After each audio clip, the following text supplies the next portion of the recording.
कभी सोचा है कि एक ही देश में जहां इतनी सारी अलग अलग संस्कृतियां, भाषाएं और परंपराएं हों, वहां सब लोग एक साथ बराबरी से, शांति से कैसे रह सकते हैं? ये आज के समय का एक बहुत बड़ा सवाल है ना? आज हम इसी सवाल का जवाब देने वाले एक बेहद जरूरी विचार यानी बहुसंस्कृतिवाद को समझने की कोशिश करेंगे। चलिए शुरू करते हैं। देखिए, ये सवाल सिर्फ कोई अकादमिक बहस नहीं है। ये हमारी रोजमर्रा की जिंदगी से जुड़ा है, हमारे पड़ोस से, हमारे देश के भविष्य से। तो बहुसंस्कृतिवाद इसी मुश्किल पहेली को सुलझाने का एक नजरिया पेश करता है, और आज हम इसी की एक एक परत को खोलकर देखेंगे। तो ये आइडिया आया कहाँ से? असल में ये कुछ दार्शनिकों के दिमाग की उपज नहीं है। जरा सोचिए, जब दुनिया भर से लोग एक दूसरे के देशों में जाकर बसने लगे, जब पुराने साम्राज्य खत्म हुए, तो समाज का पूरा ढांचा ही बदल गया। अब एक देश का मतलब सिर्फ एक संस्कृति नहीं रह गया था। बहुसंस्कृतिवाद इसी बदलती हुई हकीकत का एक जवाब है। तो सबसे पहले आइए इस शब्द बहुसंस्कृतिवाद को ही ठीक से समझते हैं। ये सुनने में जितना सीधा साधा लगता है, असल में ये उससे कहीं ज्यादा गहरा है। इसका असली मतलब क्या है? इस विचार को हम 3 लेवल्स पर समझ सकते हैं। पहला लेवल तो बस एक सच्चाई को बयान करता है, एक फैक्ट कि हाँ, हमारे समाज में अलग अलग संस्कृतियों के लोग रहते हैं। दूसरा लेवल एक कदम आगे जाता है और कहता है कि ये सिर्फ एक फैक्ट नहीं, ये एक अच्छी बात है और हमें इन अलग अलग संस्कृतियों को बचाना चाहिए। ये एक सिद्धांत बन जाता है। और फिर आता है तीसरा लेवल, जब सरकारें कानून और नीतियां बनाती हैं ताकि ये पक्का हो सके कि हर संस्कृति को फलने फूलने का बराबर मौका मिले। यहीं पर एक बहुत बड़ा बदलाव आता है। देखिए, पहले माना जाता था कि अगर हर इंसान को बराबर अधिकार मिल जाएं तो न्याय हो गया।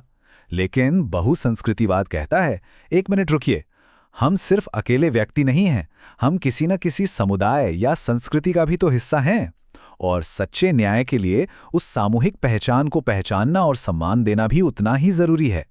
ये सोच में एक बहुत बड़ा शिफ्ट था। मशहूर दार्शनिक चार्ल्स टेलर ने इस बात को बहुत खूबसूरती से समझाया था। आप खुद सोचिए, अगर कोई आपकी भाषा, आपके त्योहारों या आपके रीति रिवाजों को लगातार नजरअंदाज करे या उनका मजाक उड़ाए, तो कैसा महसूस होगा? लगेगा ना कि आपका अपमान हो रहा है। बस टेलर का भी यही कहना है कि किसी की संस्कृति का सम्मान करना असल में उस व्यक्ति का ही सम्मान करना है। और चार्ल्स टेलर के इसी विचार को मान्यता की राजनीति यानी पॉलिटिक्स ऑफ रिकॉग्निशन कहते हैं। चलिए अब इसको थोड़ा और करीब से देखते हैं कि इसका असली मतलब क्या है। इसका तर्क बहुत ही सरल और शक्तिशाली है। देखिए, हम अपने बारे में क्या सोचते हैं, ये इस बात पर बहुत निर्भर करता है कि दुनिया हमें कैसे देखती है।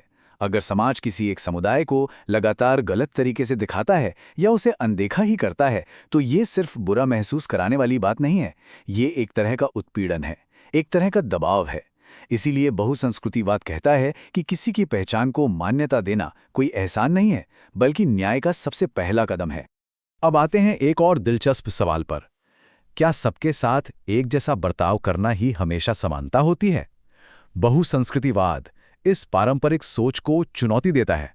आइए देखते हैं कैसे। समाज को देखने के 2 तरीके हो सकते हैं। एक है मेल्टिंग पॉट वाला मॉडल, जहां ये उम्मीद की जाती है कि सारी अलग अलग संस्कृतियां पिघलकर एक जैसी बन जाएंगी। लेकिन बहुसंस्कृतिवाद एक सैलेड बाउल की तरह है, जहां सलाद में टमाटर, खीरा, प्याज सब अपनी अलग पहचान बनाए रखते हैं और साथ मिलकर ही उस सलाद को स्वादिष्ट बनाते हैं।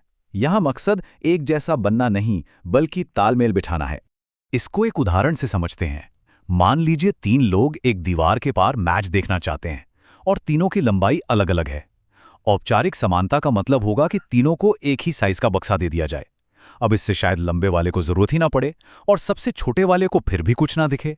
लेकिन वास्तविक समानता का मतलब है कि हर किसी को उसकी जरूरत के हिसाब से बक्सा दिया जाए ताकि तीनों आराम से मैच देख सकें। बहुसंस्कृतिवाद इसी दूसरी तरह की यानी वास्तविक समानता की बात करता है। तो ये सिर्फ हवा में की गई बातें नहीं हैं। विल के मिल्का जैसे विचारकों ने इसे लागू करने के तरीके भी बताए हैं, जैसे कुछ आदिवासी समूहों को अपनी जमीन और संसाधनों पर ज्यादा अधिकार देना, या फिर जो लोग दूसरे देशों से आकर बसे हैं उन्हें अपनी भाषा और संस्कृति को बढ़ावा देने के लिए सरकारी मदद देना, या फिर ये पक्का करना कि संसद जैसी जगहों पर अल्पसंख्यक समुदायों के प्रतिनिधि भी मौजूद हों। ये सब इस सिद्धांत को जमीन पर उतारने के तरीके हैं। लेकिन जैसा हर बड़े विचार के साथ होता है, कहानी यहीं खत्म नहीं होती। बहुसंस्कृतिवाद की भी अपनी चुनौतियां और आलोचनाएं हैं। ये कोई जादुई छड़ी नहीं है जो सारी समस्याएं एक झटके में हल कर दे। तो अब जरा इस बहस के दूसरे पहलू पर भी नजर डालते हैं। तो इस सिक्के के दो पहलू हैं।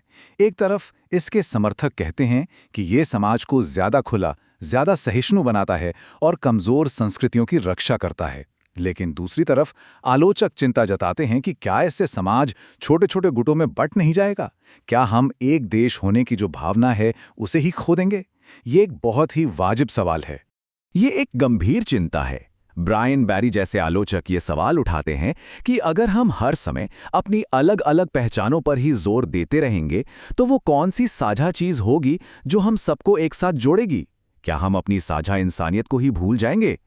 ये एक ऐसा संतुलन है जिसे साधना बहुत मुश्किल काम है। लेकिन समर्थक इसका जवाब देते हैं। वो कहते हैं कि बहुसंस्कृतिवाद का लक्ष्य अलग अलग सांस्कृतिक द्वीप बनाना नहीं है, बल्कि उन द्वीपों के बीच पुल बनाना है। विचार ये है कि हम एक दूसरे से सीखें, बातचीत करें और एक दूसरे की दुनिया को बेहतर ढंग से समझें, ना कि अपनी अपनी छोटी दुनिया में सिमट कर रह जाएं। तो आखिर में हम आपको इसी सवाल के साथ छोड़े जाते हैं। आज की इस कनेक्टेड दुनिया में जहां संस्कृतियां पहले से कई ज्यादा आपस में घुल-मिल रही हैं, बहुसंस्कृतिवाद का भविष्य क्या है? क्या ये और भी ज्यादा जरूरी हो जाएगा या फिर हमें एकजुट होने के कुछ नए तरीके खोजने होंगे? इस पर सोचिएगा।